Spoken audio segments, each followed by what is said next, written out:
प्रधानमंत्री नरेंद्र मोदी ने गुरुवार को 8वें वेतन आयोग के गठन को मंजूरी दे दी। इससे केंद्र सरकार के लगभग 50 लाख कर्मचारियों और करीब 65 लाख पेंशन धारकों को फायदा होगा।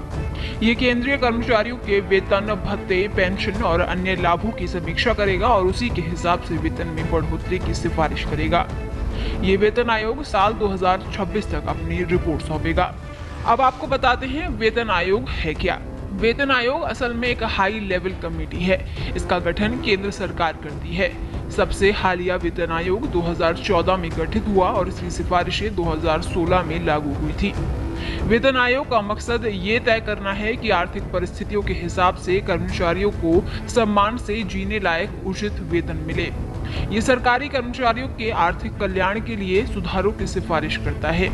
इसमें कर्मचारी कल्याण की नीतियां, पेंशन, भत्ते और अन्य लाभ शामिल होते हैं। अब आपको बताते हैं कि वेतन आयोग का गठन कैसे होता है। वेतन आयोग का गठन आमतौर पर हर 10 साल में एक बार किया जाता है।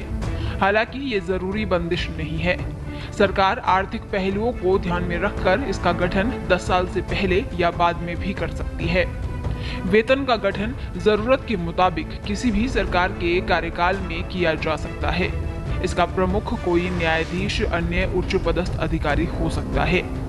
इसके अन्य सदस्य वेतन, वित्त, अर्थशास्त्र, मानव संसाधन प्रबंधन जैसे क्षेत्रों के विशेषज्ञ होते हैं। अब आपको बताते हैं किन कर्मचारियों को इसका लाभ नहीं मिलेगा।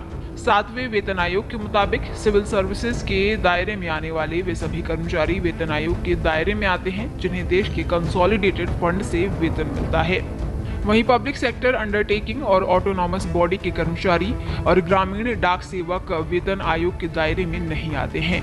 कुछ विशेष कर्मचारी जैसे कि हाई कोर्ट और सुप्रीम कोर्ट के जज भी वेतन आयोग के दायरे से बाहर रहते हैं। इनके वेतन और भत्ते अलग नियम और कानून के तहत तय होते हैं।